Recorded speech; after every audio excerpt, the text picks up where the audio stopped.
আসসালামু আলাইকুম, আশা করি সবাই ভালো আছেন, আমিও ভালো আছি। তো আজকে আমি আপনাদেরকে কিছু গুরুত্বপূর্ণ কথা বলবো।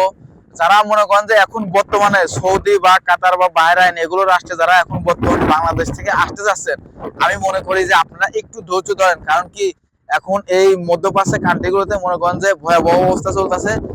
কখন কোন জায়গায় হামলা হয় বলা যায় না, ঠিক আছে? তো আপনারা যারা নতুন এখন সৌদি আরব, কাতার, বাহরাইন বা কুয়েত এগুলো রাষ্ট্রে যে কেউ আসতে চান, তো আপনারা একটু সময় নেন, একটু ধৈর্য ধরেন। ধৈর্য ধরার পরে আপনারা একটু বুঝে শুনে আসেন, কারণ এখন অবস্থা অনেকটা খারাপ।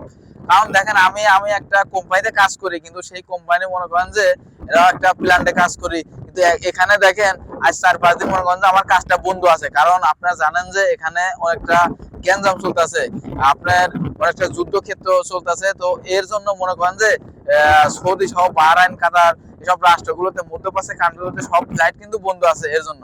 তো আপনারা যারা নতুন করে আসবেন একটু ভাবি চিন্তা আসেন, কারণ আপনি আসার পরে যদি কাজ টাজ না করতে পারেন তাহলে আপনার অনেক টাকা লস যাবে। তো এখন যারা সৌদি আরব বা আশেপাশে যেসব কান্ট্রিগুলোতে যেসব লোকগুলো আছে, তারা এখন নতুন করে মনে করেন যে বাড়ি যাইতে পারতে না, প্রত্যেকটা ফ্লাইট বন্ধ, আবার সবারই কাজ বন্ধ। মনে করেন যে প্রত্যেকটা লোকই মনে করেন যে ক্যাম্পে বসে আছে। তো যারা মনে করেন যে এগুলো ফলো করে আসবেন, কারণ আপনি যদি আসার পরে যদি কাজ টাজ নাই করতে পারেন তাহলে আপনার অনেকটা সমস্যা হবে। আর তারপরে যেরকম যুদ্ধের ক্ষেত্রে চলতেছে, এখন যে কোনো মুহূর্তে মধ্যপ্রাচ্যের কান্ট্রি থেকে অনেক শ্রমিক মনে করেন যে বাংলাদেশে চলে যেতে পারে বা পাঠাই দিতে পারে।